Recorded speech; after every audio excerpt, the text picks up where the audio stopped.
bibigyan natin ng 200,000 pesos ang kada barangay sa buong Pilipinas.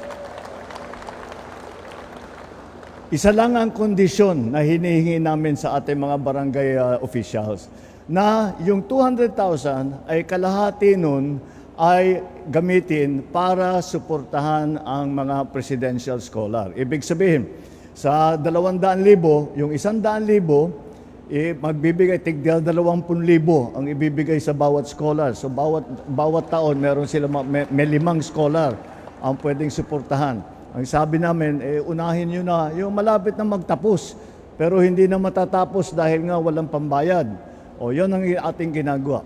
Yung naiwan na 100,000, iniiwan na namin sa barangay chairman, sa barangay officials, kung saan nila gagamitin.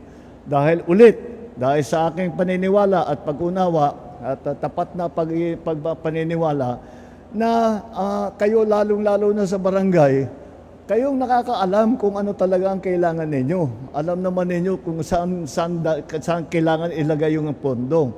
Kaya yun ang aming ginawa. Kaya yan ang isa pang programa na ginawa natin. At ginawa natin na merong pondo para sa ating mga scholar dahil kailangan talaga natin tulungan ang ating mga estudyante ay hindi nakakapagtapos dahil wala ngang pambayad.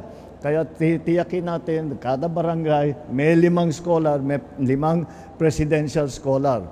So, magkakaroon tayo with approximately 42,000 barangays.